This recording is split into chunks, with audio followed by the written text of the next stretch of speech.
Shalom bien-aimés dans le Seigneur, c'est un plaisir pour nous encore de nous retrouver devant vos écrans. Je suis Persévérant Moupolo, je suis un enfant de Dieu, euh, une personne qui est passionnée pour son, mon développement dans la parole du Seigneur, ma croissance spirituelle et à l'attachement aux saintes écritures et à la saine doctrine. Et je juge bon pour tout chrétien, enfant de Dieu, de se nourrir de la parole de Dieu. Et ceci est très très important. Nous n'avons pas besoin d'être des pasteurs, des évangélistes, bishops ou tant d'autres titres dont vous en connaissez pour pouvoir lire la parole de Dieu, pour pouvoir être capable de partager la bonne nouvelle de Christ. Puisque Christ nous a donné cet ordre, cette mission de parler de lui. Il est notre Père. Et si nous nous définissons en tant qu'enfants de Dieu, alors nous devons être de ces enfants qui sont dans la joie de pouvoir parler, de pouvoir proclamer son nom, de pouvoir défendre notre Père qui est dans les cieux. Et cela est très très important.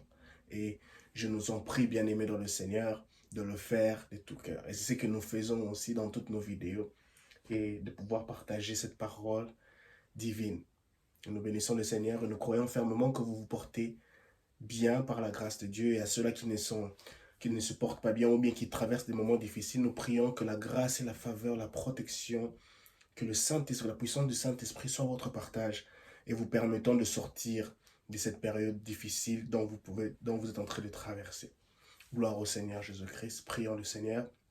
Saint-Esprit de Dieu, nous voulons que tu nous parles, nous voulons que tu nous fasses du bien, nous voulons, Seigneur, que ta parole nous aiguise en ce jour dans le nom puissant de Jésus. Saint-Esprit de Dieu, sois honoré au travers de nos paroles, sois honoré au travers de notre lecture, sois honoré au travers de notre décorte, du discernement que nous allons pouvoir apporter, sois honoré au travers de notre sagesse, qui est une sagesse faible, sois honoré au travers de notre intelligence, qui est une intelligence peu capable. Seigneur, sois honoré dans tout ce que nous aurons à faire, dans le nom puissant de Jésus. Amen. Gloire au Seigneur Jésus. En ce jour, j'aimerais que nous puissions parler sur un thème qui est courir vers le but avec conscience. Courir vers le but avec conscience. Je suis membre de l'église de Frata Church. J'ai un pasteur, un père spirituel, un mentor qui est pour moi d'un atout très très important. Je parle, c'est le docteur Hubert Kayonda. Et dont je bénis le Seigneur puisque ça fait maintenant plus ou moins plus de 10 ans que je suis à ses pieds. Et la croissance spirituelle, la croissance vers cette maturité spirituelle est palpable. Et nous ne pouvons que bénir le Seigneur pour cela. Et cette année, le thème de cette année, c'est courir vers le but courir vers le but. Courir vers le but. C'est l'apôtre Paul qui en parle dans le livre de Philippiens, chapitre 3, du verset 12 au verset 14. Il en parle et il définit clairement que ce but, c'est le ciel. Nous pouvons voir que l'apôtre Paul dit clairement que notre but ultime, c'est le ciel. Où allons-nous passer notre éternité? C'est très très important pour nous. Et en ce jour, j'aimerais que nous puissions tacler un angle de ce thème en associant la conscience. La conscience. Il est très très important. Nous utilisons beaucoup plus ce mot de conscience. Être conscient de nos actes.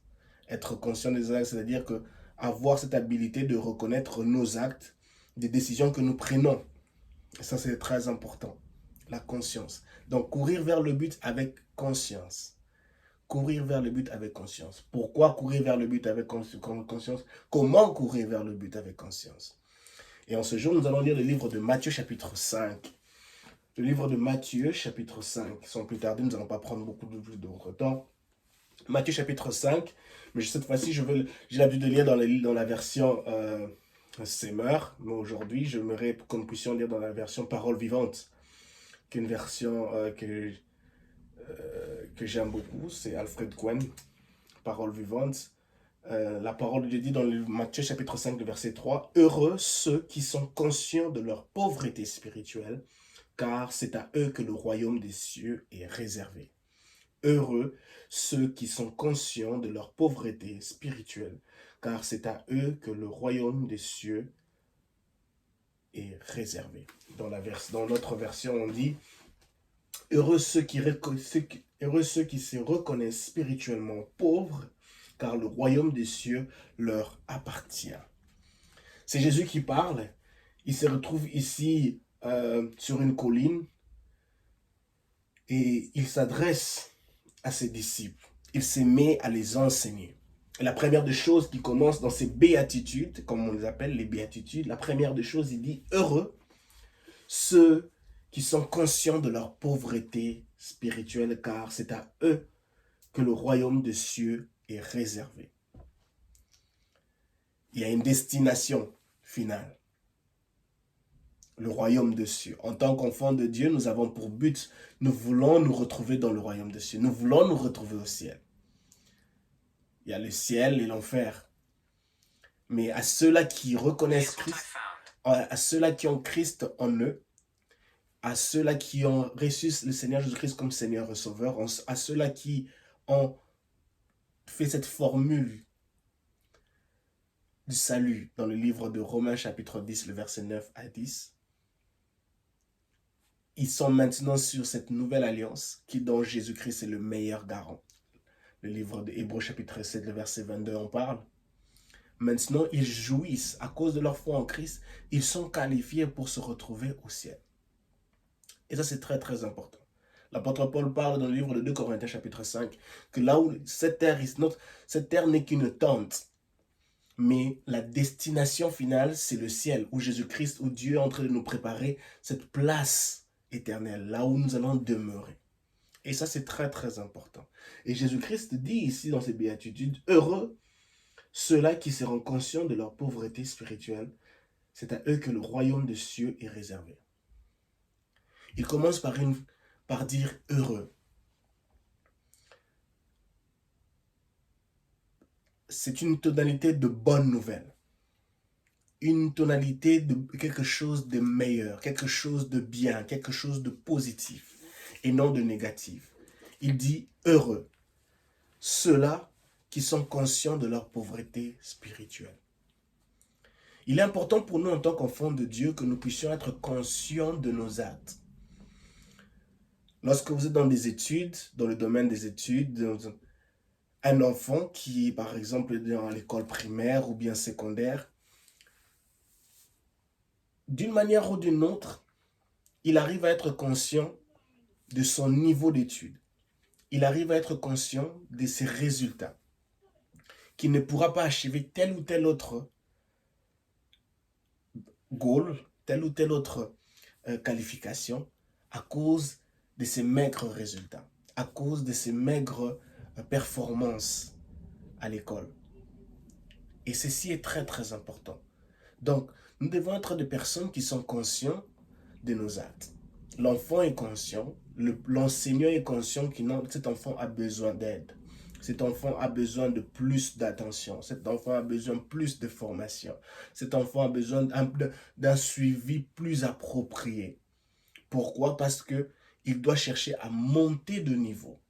De quitter de 0 à 2, de 2 à 4, de 4 à 6, de 6 à 7, de 7 à 8 jusqu'à 10. Afin d'une meilleure performance, afin qu'il puisse être habile, afin qu'il puisse réussir dans ce qu'il fait, afin qu'il puisse avoir ces bagages intellectuels dont il comprend comment le faire et pourquoi le faire. Ceci est très très important. Alors, Jésus dit, heureux ceux-là qui sont conscients de leur pauvreté spirituelle. La pauvreté n'est pas quelque chose de positif en soi. La pauvreté s'attribue plus dans le domaine financier, où on voit que, non, la plupart du temps, la pauvreté s'attribue plus dans le domaine financier, où il y a un manque d'avoir. Vous manquez quelque chose en termes de finances, vous vous retrouvez dans le besoin. Et maintenant, vous êtes dans une pauvreté. Pauvreté, on peut être pauvre émotionnellement, on peut être pauvre financièrement. Donc, la pauvreté est symbole... Désolé. La pauvreté est symbole d'un manque, d'un vide, d'un besoin. Alors ici, Jésus-Christ dit la pauvreté spirituelle. Heureux ceux-là qui sont conscients de leur pauvreté spirituelle. Pourquoi nous devons être conscients de notre pauvreté spirituelle? Parce que la pauvreté spirituelle a pour but de nous encourager à monter de niveau. La pauvreté spirituelle a pour but de nous encourager à changer nos attitudes et nos actions. La pauvreté spirituelle en soi est négative. Lorsque quelqu'un voit il se retrouve dans un environnement qui est négatif, consciemment, il sait qu'il n'obtiendra rien de cet environnement négatif. En rapport avec l'évolution des autres personnes qui l'entourent, il verra que non, les personnes qui sont dans des environnements positifs vivent positivement leur vie, sont plus aisées, sont plus dans la joie, épanouies, comparé à lui qui se retrouve dans un environnement, dans une situation négative. Pour nous, enfants de Dieu, la pauvreté spirituelle est un rappel. Lorsque nous sommes conscients de notre pauvreté spirituelle, nous ne serons pas arrogants. Lorsque nous sommes conscients de notre pauvreté spirituelle, nous ne serons pas des orgueilleux. Lorsque nous sommes conscients de notre pauvreté spirituelle, nous ne serons pas des récalcitrants. Lorsque nous sommes conscients de notre pauvreté spirituelle, nous ne serons pas des indisciplinés spirituels. Parce que la pauvreté spirituelle a pour but de nous faire voir que le diable rôde autour de nous comme un lion rugissant, cherchant qui dévorer. La pauvreté spirituelle a pour but de nous faire voir que si le diable veut clairement nous maintenir dans cette situation. La pauvreté spirituelle a pour but de nous faire rappeler que non, notre destination c'est le ciel. La pauvreté spirituelle a pour but de nous appeler à faire des progrès évidents dans ce que nous sommes en train de faire dans notre vie spirituelle. La pauvreté spirituelle. Donc, la pauvreté spirituelle est là pour nous pousser. Notre conscience de notre pauvreté spirituelle est là pour nous pousser à quitter du négatif au positif, à effectuer des progrès vers l'avant. Ceci est très important. Heureux ceux-là qui sont conscients de leur pauvreté spirituelle. Une personne qui est consciente de sa pauvreté spirituelle cherchera à nourrir son âme de quelque chose de nouveau. Une personne qui est consciente de sa pauvreté spirituelle, toutes les fois qu'elle se retrouvera à l'église, toutes les fois qu'elle se retrouvera dans un environnement de prière, elle veut recevoir quelque chose de nouveau qui la permettra de quitter, de se débarrasser, de réduire le niveau de cette pauvreté spirituelle. La pauvreté spirituelle a pour but de nous rappeler que nous ne pourrons pas arriver à la perfection dans tous les domaines de nos vies. La pauvreté spirituelle a pour but de nous rappeler que nous ne serons pas capables de devenir des chrétiens spirituellement parfaits. La perfection est réservée à Dieu. La pauvreté spirituelle. La pauvreté spirituelle a pour but de rappeler à l'enfant, au serviteur de Dieu, au fidèle serviteur de Dieu, au fidèle servante de Dieu, que chaque fois que nous nous retrouvons dans la présence de Dieu, ne nous habituons pas à savoir que non, ça se passe comme ça. Ayons ces cœurs-là comme un enfant qui s'attend à quelque chose de nouveau venant de son Père. Quelque chose de différent venant de son Père. La plupart de nos assemblées, beaucoup de gens crient non, réveil, le réveil, nous voulons un réveil, un changement. Le réveil vient lorsqu'on prend conscience de sa pauvreté spirituelle et on veut et on a cet ardent désir de quelque chose de nouveau.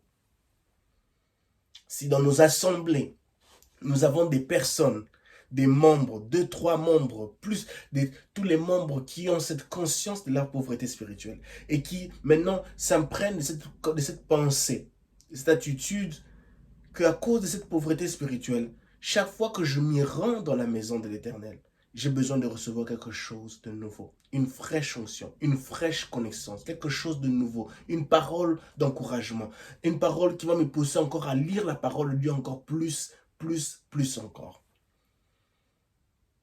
La pauvreté spirituelle a pour but de nous pousser à chercher à découvrir plus encore de Dieu. Découvrir Dieu dans la parole de Dieu. Dans sa parole. La pauvreté spirituelle, lorsqu'on est conscient de cette pauvreté spirituelle, on cherchera à lire la parole de Dieu jour et nuit. Josué chapitre 1, le verset 9, 8 à 9, que ce livre de la loi ne s'éloigne point de ta bouche, médite-le jour et nuit. C'est alors que tu auras du succès dans tes entreprises. C'est alors que tu auras du succès dans tes entreprises. Pour arriver au succès, c'est-à-dire qu'il y a eu un cheminement. On a quitté des 0 à 10. C'est-à-dire qu'on était à un niveau maigre. La pauvreté est un niveau maigre, est un niveau négatif. Alors pour changer de ce niveau, pour quitter ce niveau négatif ou ce niveau positif, il doit y avoir des progrès évidents qui doivent être accomplis. Et ces progrès évidents nous demandent de fournir des efforts. Et en tant qu'enfant de Dieu, cette pauvreté spirituelle nous demande de lire la parole de Dieu, jour et nuit, constamment, avec amour, avec dévouement, sans avoir honte. Pauvreté spirituelle. Jésus dit, heureux ceux qui sont conscients de la pauvreté spirituelle. À toi qui me suis maintenant, j'aimerais te dire que tu es béni. C'est une bonne chose du fait que tu es consciente de ta pauvreté spirituelle. Que tu es consciente qu'il y a certains domaines, il y a certains points dans ta vie dont tu dois effectuer des changements, dont tu dois effectuer des progrès dans ta façon de parler, dans ta façon de lire la Bible, dans ta façon de prier, dans ta façon d'intercéder, dans ta façon de participer à des cultes, dans ta façon d'aller louer, de chanter, d'adorer Dieu dans le culte, dans l'église. Parce qu'une personne qui est consciente de sa pauvreté spirituelle, elle n'adorera pas comme tout le monde. Elle cherchera à offrir le meilleur. Elle cherchera à monter de niveau dans son adoration, à faire un progrès qui l'a fait quitter de cette pauvreté spirituelle dans son adoration, qui l'empêche d'avoir une adoration expressive, passionnée, dévouée, une belle offrande. Vous savez, tout le monde donne des offrandes, mais ce n'est pas mais chaque offrande ne vient pas avec le même cœur. On voit Abel et Caïn. On voit cette femme dans le temple où Jésus dit, elle a donné seulement qu'une seule pièce, mais elle a donné plus que vous tous. Parce que c'était tout ce qu'elle avait. Tout ce qu'elle avait. Et ça venait du fond de son cœur. Une pauvreté spirituelle elle était consciente de sa pauvreté spirituelle, mais sa pauvreté spirituelle lui a poussé à offrir le meilleur d'elle-même, d'offrir ce qu'elle avait de plus précieux. Nous voyons dans l'histoire de Jean chapitre 12, on voit Marie,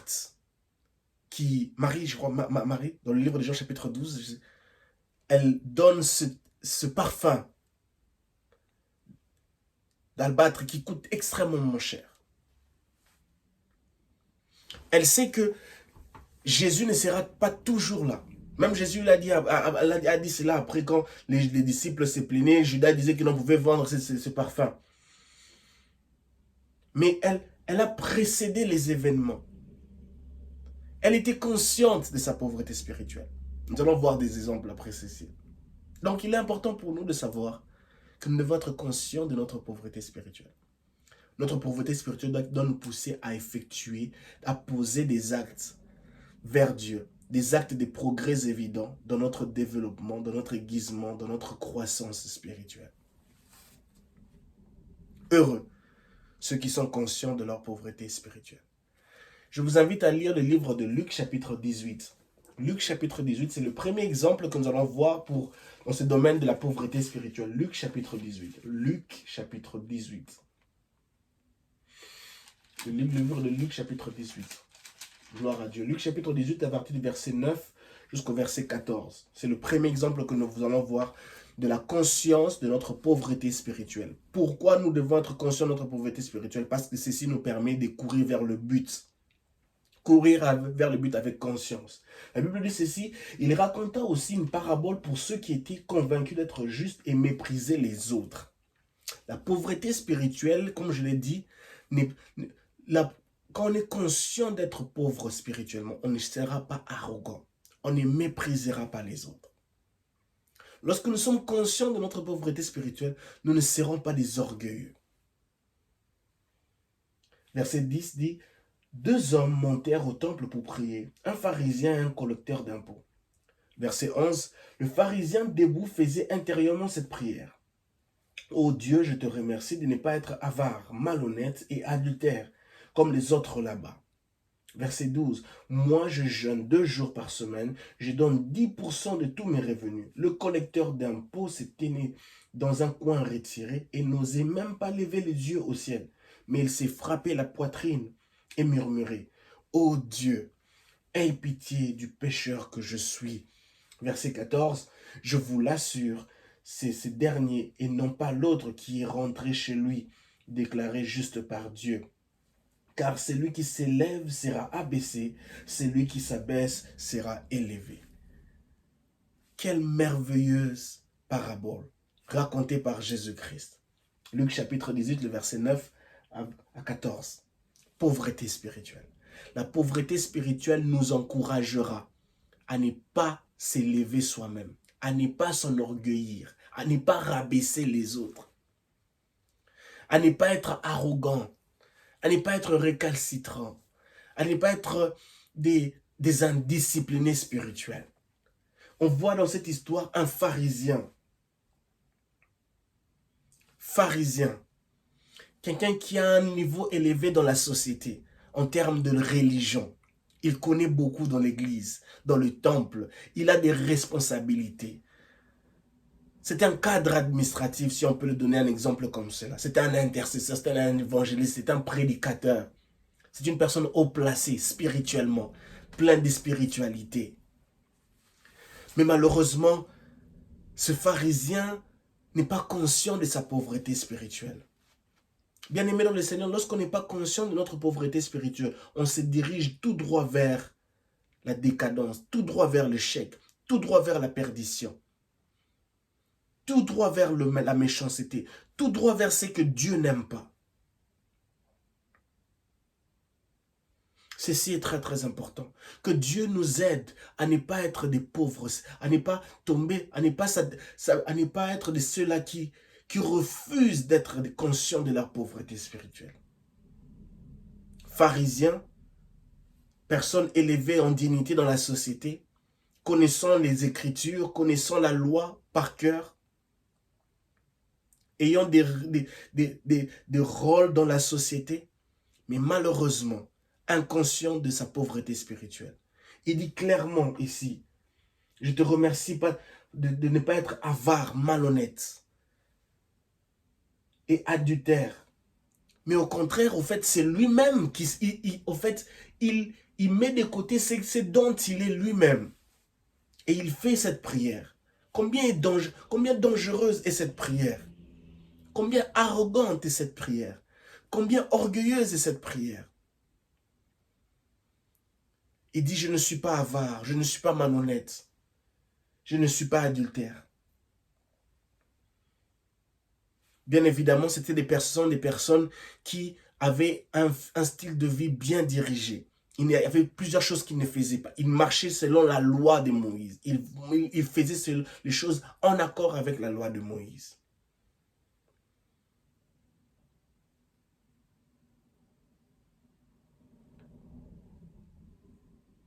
Et il dit comme les autres hommes, en particulier comme ce collecteur d'impôts là-bas, pointant à une autre personne. Bien-aimés dans le Seigneur, ne faisons pas de nos prières des prières de comparaison, de prières d'accusation,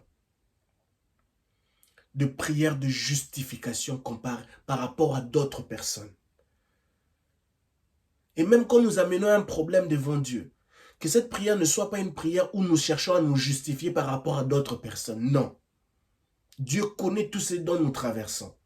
Dieu est plus sage que nous. Dieu est plus sage et plus supérieur que les critères et la sagesse de ce monde. Il connaît tout de nous. Il connaît tout ce dont nous faisons, tout ce dont nous traversons. Il prie, il s'enorgueillit et il pointe du doigt le collecteur d'impôts. Bien évidemment, le collecteur d'impôts avait une réputation, avait une réputation peut-être de voleur, de détourneur d'argent, des mauvaises personnes. Mais malheureusement, dans cette prière, il n'est pas honnête avec lui-même d'abord. Il ne reconnaît pas ses imperfections. Il se place à un niveau où il est déjà arrivé à la perfection. Et il sait lui-même que la seule personne qui est arrivée à la perfection, c'est Dieu. Il cherche à se justifier comparé à une autre personne. C'est Dieu qui justifie. C'est Dieu qui juge. C'est Dieu qui pose son jugement final sur les hommes. C'est vrai, en tant qu'homme, nous pouvons poser un jugement, ce qui est bien, ce qui est mauvais. Mais c'est Dieu qui juge, qui donne le jugement final. C'est son jugement qui sera toujours et toujours le meilleur. Il est un homme conscient de sa pauvreté spirituelle. Il n'est pas conscient de sa pauvreté spirituelle. Et cela l'amène à tort. Cela est désavantageux pour sa vie. Cela est désavantageux même pour sa prière. Il ne regarde pas à son propre cas. Il ne regarde pas à ses propres faiblesses. Il ne s'observe pas lui-même. Il ne se donne pas le temps de s'observer lui-même. La pauvreté spirituelle, la conscience de notre pauvreté spirituelle nous permet de nous mettre nous-mêmes face à un miracle. D'observer les mauvaises choses qui sont sur notre corps, sur notre visage. La conscience de notre pauvreté spirituelle est comme une chirurgie où nous nous retrouvons devant nous-mêmes et nous sommes notre propre chirurgien. Nous cherchons à enlever tout ce qui n'est pas de, tout ce qui est dysfonctionnement, tout ce qui n'est pas correct dans le fonctionnement de notre corps. Conscience de notre pauvreté spirituelle. Si nous sommes conscients de notre pauvreté spirituelle, nous ne serons pas des pasteurs qui cherchons à crucifier d'autres pasteurs. Nous ne chercherons pas à être des hommes de Dieu ou des hommes de Dieu qui calomnient les autres pasteurs, qui disent que ceux-là sont mauvais, ceux-là sont bons, qui posent un jugement calomniateur, justificateur, même dans nos prières, même dans nos prédications. Ceci est une interpellation. Parce que notre but ultime est d'être des disciples accomplis de Christ. Le plus haut niveau, le plus haut titre que nous pouvons obtenir lorsque nous serons au ciel, c'est fidèle serviteur, fidèle servante. Jésus veut que nous puissions être de ces fidèles serviteurs et servantes de Dieu. Et pour en être un, il faut être un disciple accompli ici sur terre. On devient chrétien à cause d'un moment instantané, qui est le résultat d'une décision instantanée. Mais pour devenir un chrétien, un disciple accompli de Christ, c'est tout un cheminement d'une vie. Il y aura des hauts et des bas. Il y aura des problèmes à gauche et à droite. Il y aura des réjections, des persécutions, des bénédictions, des malheurs, des difficultés, des pleurs, des joies. Tant d'autres choses. Il est important que nous soyons conscients de notre pauvreté spirituelle.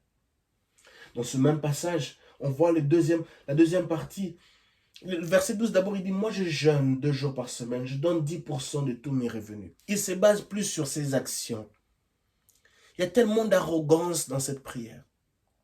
Et c'est ce qui fait même peur. Il y a tellement d'arrogance. Il y a tellement d'orgueil. Il est imbu de lui-même.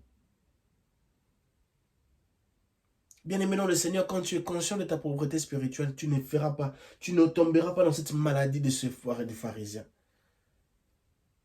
Tu feras attention à ce que tu écoutes. Tu feras attention à tes paroles. Tu feras attention à la façon dont tu juges les gens. Tu feras attention à la façon dont tu pries. Tu fais des prières.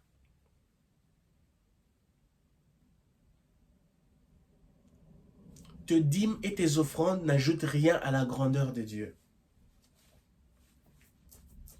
Tes dîmes et tes offrandes n'ajoutent rien à la grandeur de Dieu. Que tu donnes tes dîmes, que tu ne donnes pas tes dîmes, Dieu restera Dieu.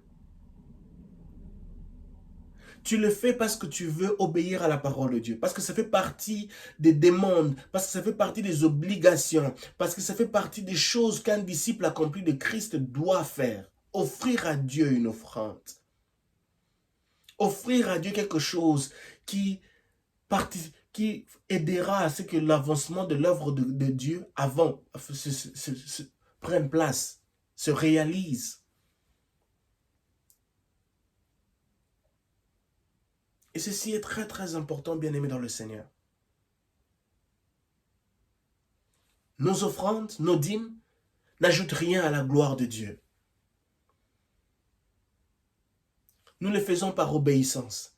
Et ce Dieu voit notre cœur, il voit notre sincérité de notre cœur, il voit notre amour pour lui. Et il nous bénit. Il nous bénit en récompense, parce qu'il nous aime. Il ne nous bénit pas parce qu'on a donné une offrande, non. Il nous bénit parce qu'il nous aime d'abord. Il nous aime. Dieu nous aime, il nous aime. Il nous aime. Dieu nous aime. Laisse-moi te dire, Dieu t'aime. En dépit de tout ce que tu peux faire, Dieu t'aime. Dieu n'a aucune intention de manifester la méchanceté envers toi. Il t'aime. Même sa patience pour te voir changer n'est que le résultat, le fruit de son amour pour toi. Il veut que tu changes. Il veut que tu tournes totalement vers lui. Jésus t'aime.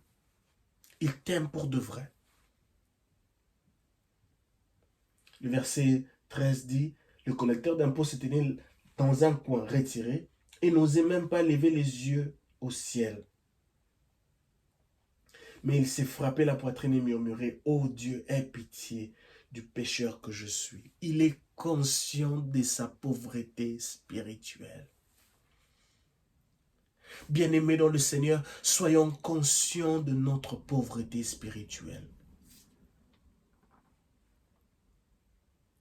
Lorsque nous sommes conscients de notre pauvreté spirituelle, nous ferons des progrès évidents. Nous prendrons des décisions, nous prendrons des décisions qui vont nous aider à mettre des paramètres en place pour que nous puissions réaliser des progrès évidents dans notre changement de mentalité, dans notre façon de servir Dieu, dans notre façon de vivre dans la sanctification, dans notre façon de prier, dans notre façon d'intercéder. Nous ferons des progrès évidents. Je vous en prie, bien-aimés dans le Seigneur, nous devons être conscients de notre pauvreté spirituelle. Ce collecteur d'impôts sait que les gens l'accusent de toutes choses. Il vole. Il fait monter le prix des choses, de l'impôt. Mais il est conscient de cela. Il dit, pécheur que je suis. Pécheur que je suis. Aie pitié de moi. Aie pitié du pécheur que je suis. Et comme je l'ai dit, lorsque nous avons la conscience de cette pauvreté spirituelle, nous obtiendrons le salut. Nous obtiendrons la miséricorde de Dieu. Nous obtiendrons la faveur de Dieu. Nous obtiendrons la grâce de Dieu. Et la Bible dit clairement, verset 14, « Je vous l'assure, ces derniers, et non pas l'autre, est rentré chez lui déclaré juste par Dieu. » Il a obtenu la justification de Dieu. Il a été pardonné. Il a été pardonné. Et puisque nous parlons dans ce thème de courir vers le but avec conscience, il s'est vu atteindre le but. Il s'est vu obtenir. Parce que le but, c'est ce que Dieu offre. Le meilleur but, c'est le ciel. Comme Jésus l'a dit ici, ils hériteront le royaume des cieux. Au fait, ce collecteur d'impôts a hérité quelque chose que l'homme ne peut pas donner. Il a hérité la justification de ses péchés, le pardon de ses péchés. Et ça, ce n'est pas donné aux hommes. Ce n'est pas les hommes qui peuvent donner ça, c'est Dieu qui donne cela. Le pouvoir de pardonner, de justifier les péchés n'est pas donné aux hommes. C'est réservé qu'à Dieu. Ce collecteur d'impôts arrive jusqu'au bout à cause de sa conscience vis-à-vis de sa pauvreté spirituelle. Sommes-nous conscients de notre pauvreté spirituelle? Refusons-nous d'être conscients de notre pauvreté spirituelle parce que nous avons beaucoup d'argent? Parce que nous sommes déjà des super chrétiens? Parce que nous avons une grande église? Parce que nous sommes déjà mariés, nous avons des enfants, des grands-enfants? Parce que nous sommes déjà bien élevés dans la société? Avons-nous cessé d'être conscients de notre pauvreté spirituelle parce que nous avons déjà tout accompli, tout réalisé dans la vie? Tant que nous sommes ici encore sur terre, nous avons encore des choses à réaliser. Dieu s'attend à ce que le cheminement vers le ciel n'est pas encore fini. On ne devient pas disciple accompli de Christ en un coup. C'est tout un cheminement. C'est tout un voyage. Sommes-nous conscients de notre pauvreté spirituelle? Qu'est-ce qui nous pousse à arrêter de comprendre, d'être conscients de notre pauvreté spirituelle?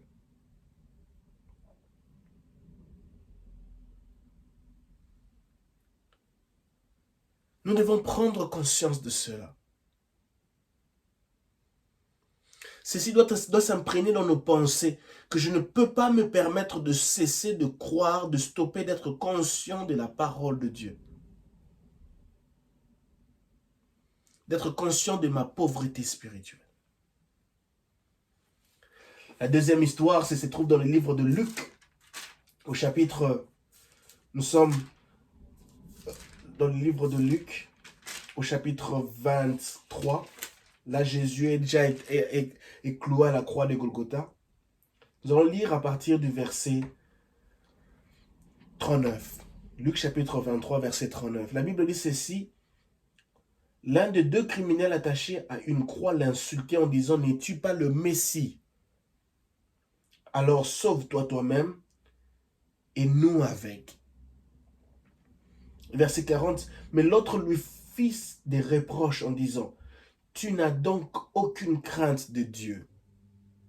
Toi et pourtant de Dieu, toi. Et pourtant tu subis la même peine. » Verset 41. Pour nous, ce n'est que justice. Nous payons ce que nous avons fait, mais celui-là n'a rien fait de mal. Verset 42, puis il ajouta, Jésus, souviens-toi de moi quand tu viendras régner. Verset 43, et Jésus lui répondit, vraiment, je te l'assure, aujourd'hui même, tu seras avec moi dans le paradis. Quelle parole merveilleuse. Une petite histoire qui se passe à Golgotha. Jésus-Christ est cloué, et lui, il est placé au milieu de deux brigands. L'autre qui se moque de lui, qui oublie sa propre situation, il est semblable à ce pharisien que nous avons vu dans le livre de Luc, chapitre 18, qui est inconscient de sa pauvreté spirituelle, qui est inconscient de la situation dont il vit. Combien de nous chrétiens sont comme ces brigands? Nous sommes dans l'église, nous sommes inconscients de notre pauvreté spirituelle, nous sommes inconscients de ce qui se passe dans nos vies, nous sommes inconscients des réalités que nous traversons.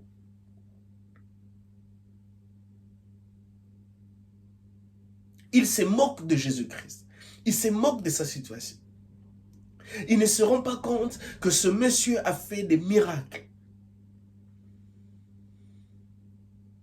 Ce brigand se penche du côté des pharisiens qui voulaient à tout prix arrêter Jésus-Christ, qui voulaient à tout prix se débarrasser de cet homme dont les foules suivaient à cause des miracles, à cause de sa parole, à cause de sa façon dont il faisait les choses. Ceci est très très important.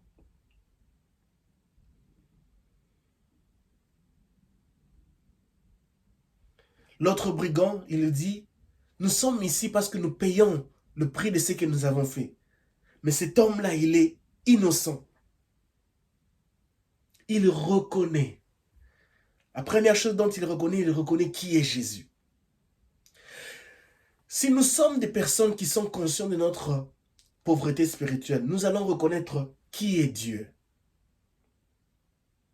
Nous allons reconnaître l'amour de Dieu pour nous. Nous allons reconnaître que Dieu est juste et fidèle pour nous pardonner.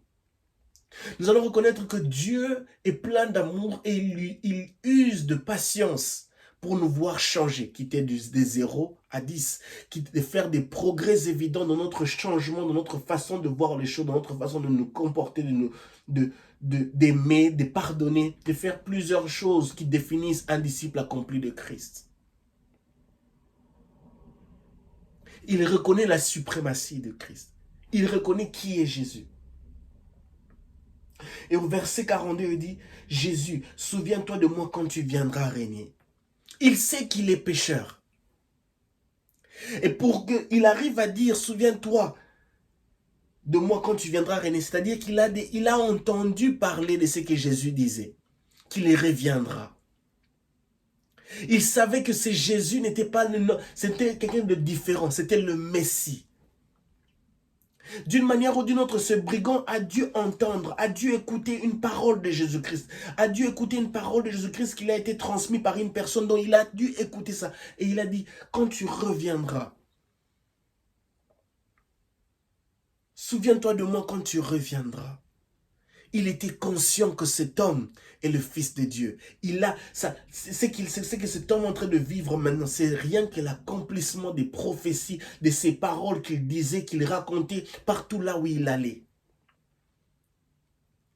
Ces brigands s'est vu rentrer dans sa course. Ces brigands s'est vu joindre une course vers le but en dernière minute. Quelle histoire merveilleuse, à cause de sa conscience spirituelle, à cause de la conscience de sa pauvreté spirituelle, il s'est vu retrouver la bonne direction en dernière minute. Ceci n'est pas offert à tout le monde. Il y a plusieurs d'entre nous qui allons mourir sans avoir la grâce et l'opportunité de s'adresser à Dieu, de parler à Dieu, de se repentir. En dernière minute, il rentre sur le trajet. En dernière minute, il rentre sur cette course vers le but de la plus belle manière, en reconnaissant qui il était, qui est Dieu, notre Père qui est dans le ciel. Au fait, ce que ces brigands font, c'est clairement ce que Jésus dit dans le livre de Matthieu chapitre 6, où il apprend aux disciples comment prier. Il dit, notre Père qui est dans les cieux, que ton nom soit sanctifié. Pendant que l'autre brigand cherchait à salir le nom de Dieu, cherchait à tarir la réputation de Christ. Lui, par contre, cet autre brigand dit, lui n'a rien fait. C'est nous qui sommes pécheurs.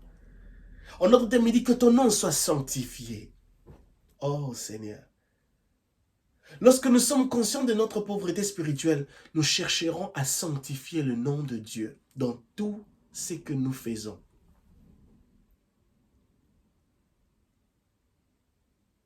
Notre Dieu est un Dieu d'excellence. Il veut que nous puissions monter de niveau.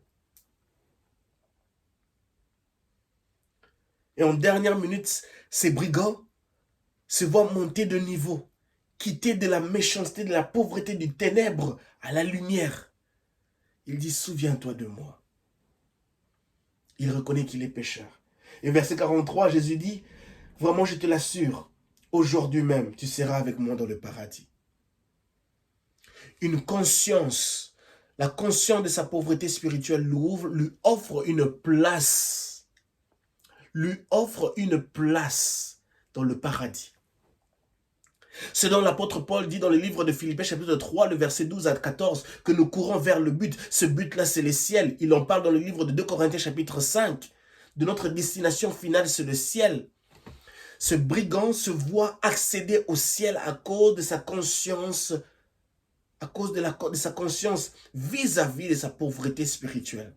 Où il reconnaît que Dieu est Dieu. Où il reconnaît qu'il est pécheur et Dieu est saint. Où il reconnaît que le Fils de Dieu est en train d'être cloué, que l'accomplissement des prophéties est en train de se réaliser, que les paroles qu'il disait à ses disciples est en train de s'accomplir. En d'autres termes, ce brigand a sanctifié le nom de l'Éternel, a sanctifié le nom de Dieu. Bien-aimés dans le Seigneur, je nous en prie, soyons conscients de notre pauvreté spirituelle. Soyons conscients de notre pauvreté spirituelle. Notre pauvreté spirituelle, soyons conscients de cela. De façon quotidienne. De savoir, Seigneur, je suis un pécheur. Je dois faire des progrès. Je dois lire ma Bible. Je dois chercher à être un disciple accompli de Christ. De manière quotidienne. Ceci est très très important. Ne soyons pas des chrétiens à faux fouillants, qui fouillons les responsabilités, qui fouillons l'adversité, qui fouillons ce dans quoi Dieu nous appelle à accomplir. Qui fouillons de mettre la réalité en face, que nous sommes pauvres spirituellement et nous avons besoin d'aide. La troisième illustration, c'est dans le livre de Romains chapitre 7. Nous sommes avec l'apôtre Paul. Romains chapitre 7. Romains chapitre 7. Le verset 14. Romains chapitre 7, le verset 14. La Bible dit ceci. Nous savons que la loi a été inspirée par l'Esprit de Dieu. Mais moi, je suis un homme livré à lui-même, vendu comme esclave au péché. Verset 15. Je ne comprends pas ce que je fais. Je ne fais pas ce que je veux. Et ce que je déteste, je fais. Verset 16. Et si je fais ce que je ne veux pas, je reconnais par là que la loi est bonne.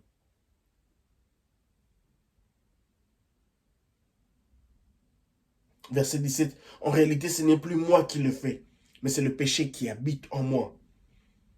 Car je sais que le bien n'habite pas en moi, c'est-à-dire dans ce que je suis par nature.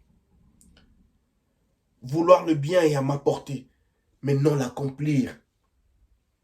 Je ne fais pas le bien que je veux, mais le mal que je ne veux pas, je le commets.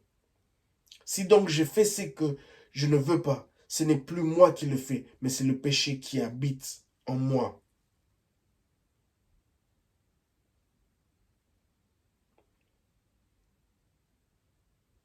Verset 21. Je découvre ainsi cette loi. Lorsque je veux faire le bien, c'est le mal qui est à ma portée. Dans mon être intérieur, je prends plaisir à la loi de Dieu. Mais je vois bien qu'une autre loi est à l'œuvre dans mon corps. Elle combat la loi qui approuve ma raison. Et elle fait de moi le prisonnier de la loi du péché qui agit dans mes membres. Malheureux que je suis, qui me délivrera de ce corps voué à la mort? Verset 25. Dieu soit loué par Jésus-Christ notre Seigneur. En résumé, moi-même je suis par la raison au service de la loi de Dieu. Mais je suis dans ce que je vis concrètement, esclave de la loi du péché. L'apôtre Paul, dans ce livre de Romains chapitre 7, à partir du verset 14 jusqu'au verset 25, reconnaît sa pauvreté spirituelle. Il reconnaît cette bataille qui se trouve dans son corps vis-à-vis du péché. Il reconnaît cette nature humaine qui est attachée au péché. Il dit, je veux faire le bien. Je sais que ce que je fais, ce n'est pas bon, mais je le fais. Il n'a pas d'intérêt à s'enorgueillir. Il n'a pas d'intérêt à se rendre fier de la méchanceté de ce qui se déroule dans sa vie. Car il est conscient de sa pauvreté spirituelle. Il dit, malheureux que je suis, qui me délivrera? Et afin, il vient rendre gloire à Jésus-Christ. Pour savoir que c'est le seul et la seule personne qui peut nous justifier, qui peut nous aider à quitter ce niveau-là, qui peut nous aider à surmonter, à dominer sur cette nature pécheresse qui est attachée à nous. Il est conscient il est conscient de sa pauvreté spirituelle. Es-tu conscient de ta pauvreté spirituelle? Ou cherches-tu à fuir loin de cette pauvreté spirituelle? Il est conscient de cette situation dont il traverse. Il refuse de fuir cela. Il met cela devant lui. Ça ne va pas. Je fais ce que dont je ne suis pas supposé faire. Je ne comprends pas ce que je fais. Il y a un problème. Il y a une pauvreté spirituelle. Il y a quelque chose qui ne clique pas. C'est stagnant. Ça ne bouge pas. C'est négatif. Ce n'est pas positif. Ce n'est pas normal. Je reconnais qu'il y a la force de la loi de la nature qui domine encore sur moi.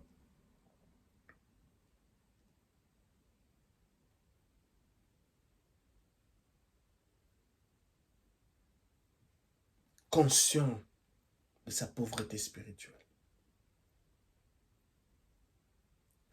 Nous avons cette dernière illustration dans le livre de Luc, chapitre 15.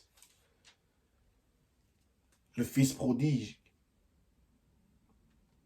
Nous avons à partir du verset, nous allons lire juste le verset 17, la Bible dit, alors il s'est mis à réfléchir sur lui-même et s'est dit, tous les ouvriers de mon père peuvent manger autant qu'ils veulent alors que moi je suis ici à mourir de faim.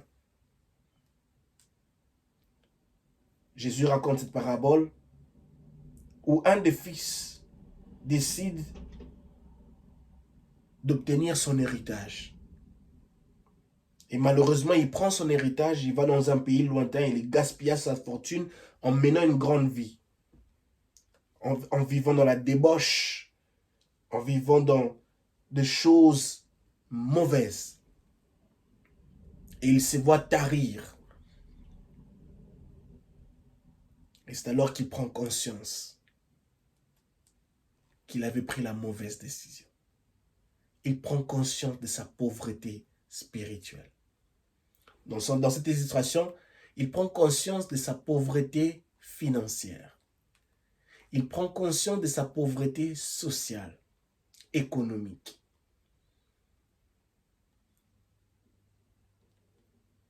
Bien-aimés dans le Seigneur, qu'est-ce qui nous empêche de prendre conscience de notre pauvreté spirituelle? Qu'est-ce qui nous empêche de prendre conscience, de réaliser qu'il y a quelque chose qui ne va pas? Tu ne fais aucun progrès.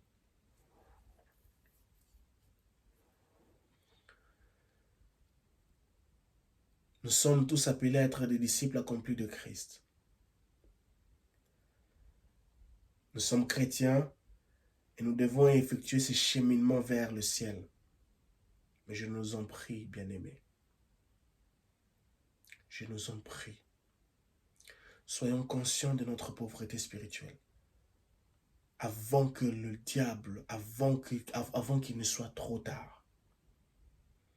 Soyons conscients de notre pauvreté spirituelle avant qu'il ne soit trop tard. Avant que nous soyons arrachés par la mort. Avant que nous soyons détruits par la mort, par les choses de ce monde.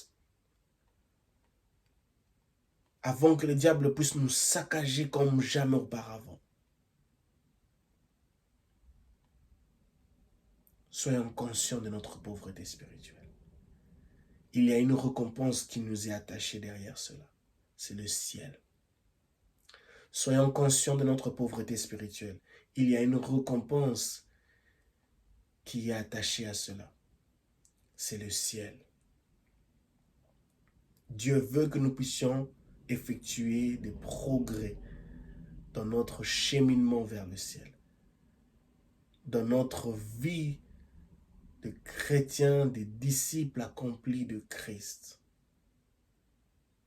Prions le Seigneur. Seigneur, merci pour ta parole.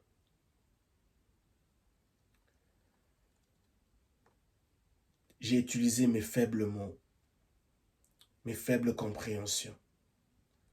Je te rends grâce pour ton esprit. Tu nous as enseigné, Père. Aide-nous à être conscients de notre pauvreté spirituelle. Aide-nous à mettre en place, Seigneur Père éternel, des paramètres qui nous rappelleront, qui nous encourageront, Seigneur Père, à faire des progrès dans notre cheminement, dans notre disciple,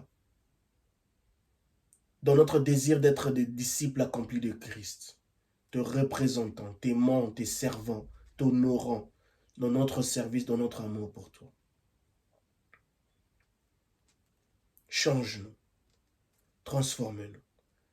Éloigne de nous l'orgueil, l'arrogance, le m'as-tu vu. Éloigne de nous, Seigneur Père éternel Tout-Puissant, Seigneur, les prétentions, les impressions. Éloigne de nous, Seigneur Père éternel Tout-Puissant, l'amour de ce monde. Éloigne de nous, Seigneur Père éternel Tout-Puissant, le désir ardent d'obtenir la gloire de ce monde qui a pour but de nous faire périr, de nous aveugler. Aide-nous à viser le ciel. Dans le nom de Jésus. Bénis ton peuple et souviens-toi de moi. Au nom de Jésus. Amen. Que mon Dieu vous bénisse et shalom chez vous.